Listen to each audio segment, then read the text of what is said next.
Hello everyone, my name is George and welcome to the first Esports Racing Canada Community Night lap guide video. Today we're in the Formula Ford around Tsukuba. I'm going to start off by showing you my hot lap and then go right into a corner by corner analysis, showing you some tips and tricks, some things you need to look out for on how to be quick throughout the entire lap. The weather is the same as what the race is going to be, so if you were to copy my exact inputs, you would get the exact same lap time as I would. So there's no variables when it comes to the weather, so you can take this guide as a direct reference. So yeah, let's jump right into the hot lap.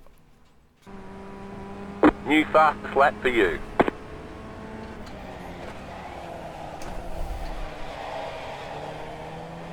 That lap time was 58.2. That's your quickest lap.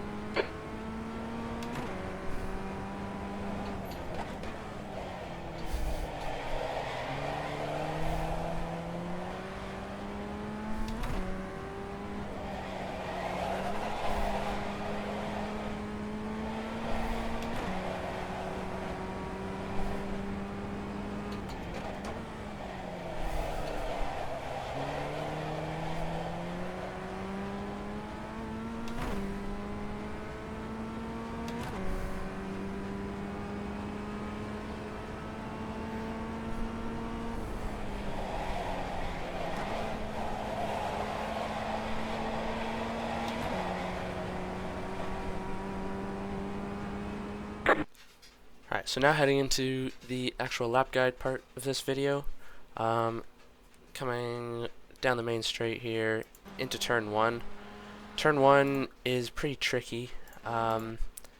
There is a little bit of a crest that you may not really notice, but you can see that the track is going up when looking at the white line. So that means that once you get over that crest, there will be a bit less grip.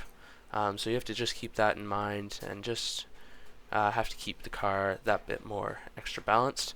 But heading into turn 1 here, I am using this fencing on the left here as my braking reference. I'm on triples, so it's going to be different based on what you're actually running. But so yeah, it's as the fence passes the left bezel of my monitor. But you can kind of use this as a reference and then compare to what you're running at home. So yeah, heading into turn 1 here, you got to be careful of the brake release and the turn in. If you look at my steering, I'm steering left but still going right, which all comes from the downshift and the rotation that I'm able to get from that downshift. But it is a tricky corner. The line that I took through here was kind of late apex. I didn't touch this apex or this part of the curb, sorry, or the middle part at all. I just drifted out and then cut back and apex right about here. And you can see that I'm on the brakes, then I'm off the brakes, coasting just that little bit while the car gets settled, and then back on throttle there. Just a little bit so I don't understeer too much, and then I slowly feed the throttle until I'm 100% there. Then it's just all about using all the track on exit, running all the way to the curb. There's still a little bit of room that I could have gotten there. And another tip for this car is the shifting. If you have an available button on your wheel, I would recommend mapping it to a second clutch, unless you use like an H pattern shifter, or if you can use your dual clutches as well, but I like to have it on a button because it's quick action, so I can get the shift in really quickly and not lose too much time during those shifts. But yeah, so heading into turn 2, keep it tight through this corner, so you can have the best run into the next corner, best run as possible.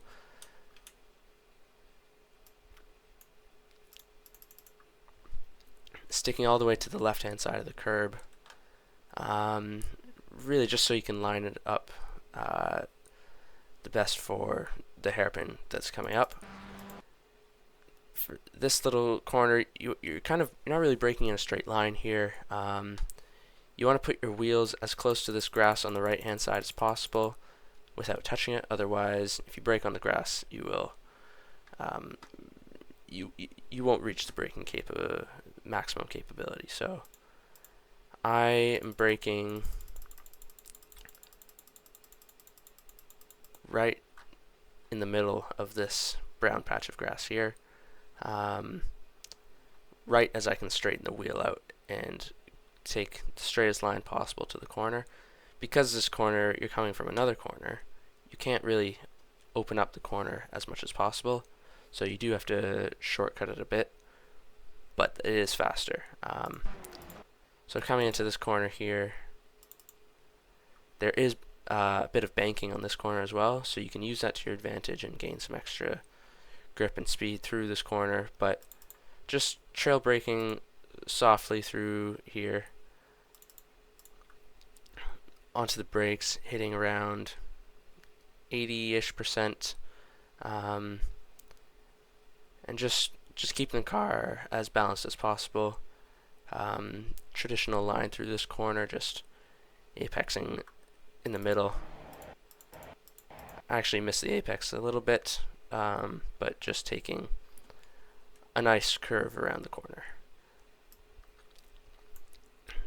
Back onto the throttle right after I get off the brakes, making sure I don't put too much and understeering right off the track, but here I had to make a little correction because I went to 100%.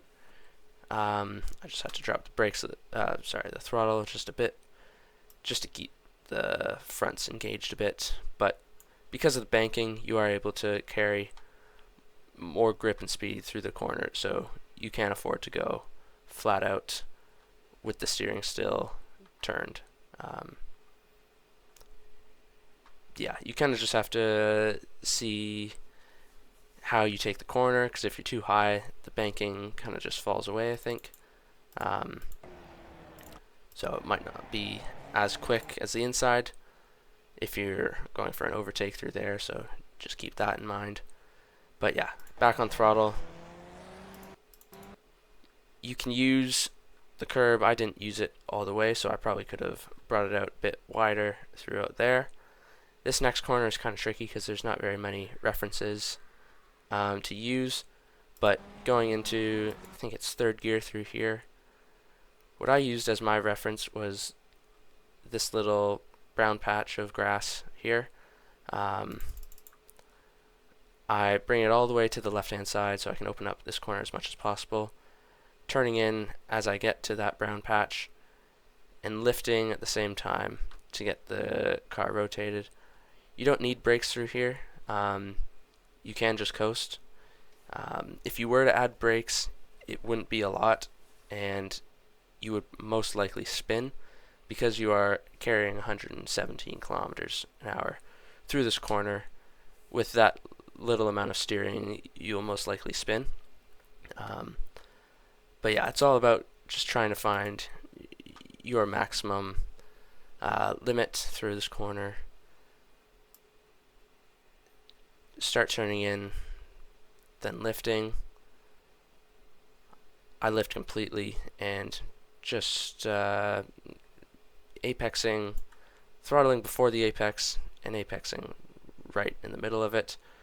On this lap that I didn't use all of this exit curb, and I found it to be quicker if I didn't. I had used that on some previous laps, and the car was bottoming out, and this corner was then too tight. So I found not going as wide was quicker and allowed me to set up this next corner as best as possible. Flat out for this next corner, just keeping it as tight as possible. Depending on the track state, like I said, this weather is going to be the same as it is for the race. But I have found in previous sessions that you can get some oversteer through this corner. But it's pretty simple. Just keep it tight on that first part. You don't have to go all the way to the exit curb here, because you can bring the car back in time to have the straightest line possible throughout the next corner. So heading into the next corner, aligning yourself with this white line on the left as best as possible. I'm braking right as the white line straightens out, so I know I will be perpendicular to that as I go into the braking zone. This corner is especially tricky though, because if I go into cockpit view, you can see that the track dips down, which means two things. There is a crest right as it drops down, so you will have less grip, the car will be lighter, so you have to be careful when you're braking and downshifting that you don't rotate the car too much and get some oversteer, which I did get in a couple of my laps, so you just have to watch out for that. But after the crest, there is some camber, which you can use to carry some more grip, like we did in, I think it was the other hairpin. You can use that to your advantage to carry some more speed, and just use it as more grip. So, lining my car up perpendicular to the white line, heading into the brakes, I don't actually keep the car going in a straight line with the white line. I start turning in fairly early so I can use the camber to my advantage, going over the crest there and just keeping my hands as light as possible just to feel how the car is behaving. Getting off the brakes and turning a bit more right in the middle of the corner where it is most important to get rotation. So if I go back to, where is it here? We go over the crest, get the car rotated into the camber part of the corner, off the a little brakes there, but then adding steering because I don't get understeer when I did that. Then keeping the brakes just minimal amounts, just to keep the fronts loaded. And then as soon as I feel I can get back on throttle, I do, right around this little area here. And I have about 90 degrees steering lock, and I can go flat out and afford to not understeer because of the camber and the line I took through there. So I could run all the way out wide and then just start upshifting to go to the final corner. But yeah, it can be a deceiving corner because of the elevation change, so it is important to watch out for how the car is behaving, and just keeping your hands as light as possible in this car is really important.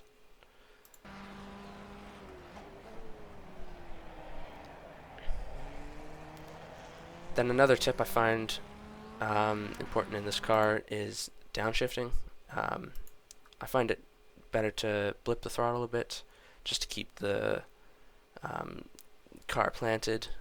Sometimes if I downshift, or if anyone downshifts without blipping it, it can cause some unwanted oversteer. So blipping it is something you could do to help with some oversteer on entry if you are getting that. This corner is really tricky, I find, to get right all the time because it is so fast. It is easy to lose the rear. So using this, I don't even know what this is, this block here as my turn in and lifting point. Just a bit after that actually, but it is important once again to keep your hands light and the braking to a minimum, using the brakes to just kind of control the car. Keep a fixed rate there, but just I'm keeping the wheel as straight as possible and still getting rotation. Just a little trail braking, and then I'm downshifting right as I get to this green turf or material, and I can get back on throttle around 10 to 20%, and I don't understeer wide. As soon as I feel I have enough space on exit to drift wide without going off, I go flat out. But it is super important to keep the car balanced through this corner, because if you downshift at the wrong time, too late or too early, it can cause oversteer. But yeah, this corner, because it's the last corner as well, you could be on a really good lap, and this corner will make or break the lap.